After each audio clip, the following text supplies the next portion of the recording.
Good luck sa inyo. Oh, sila. Ano siya?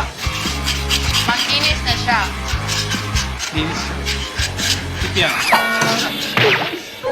Okay ng alaga ko, Arps. Same Earth.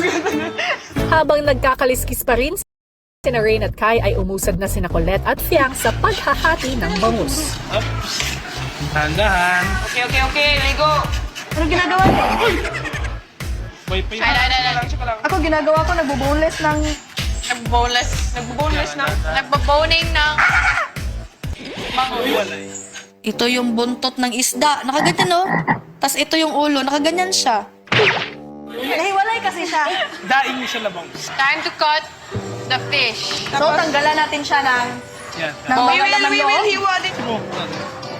Dami mong arte, ganun mo. Ganun yung head. Teka lang!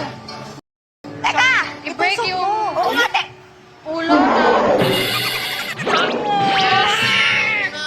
Tinulungan ko po sila, kuya, kasi ano naman po, okay naman po ako, kuya. Madali ko lang naman po nahiwain. So, tinulungan ko na lang po sila kung paano po ihiwain yung ulo ng isda. Tingin na lang, Beth. You think I'm not doing that? Magtanggal tayo ng laman loob, bro. You see this? Hey! Yung nakita ko yung mga katabi ko, kuya, mas bugbog pa naman yung fish nila. So, sabi ko, my fish doesn't look so bad. Tanggalin ang organs. Parang, if I feel bad about my fish, titingin na lang ako dito banda. Ang English ng hasang sa isda Yung mismong... Pwede ba Pinas. at ang scientific name ng tilapia, Oreochromis niloticus. New knowledge. Hanax naman, very good ang nag-aral ng Fisheries and Aquaculture. Oh, boy.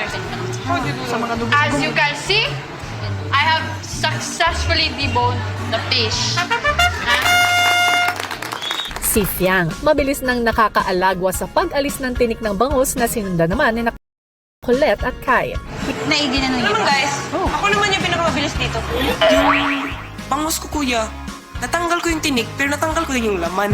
So, yun pa yung medyo hard, kuya, no? To tanggal the tinik, yeah? Ilang saglit pa, Minamarinate na yan. I'm done. Kuya, ang tumatakbo po sa isip ko nun na i-enjoy ko lang.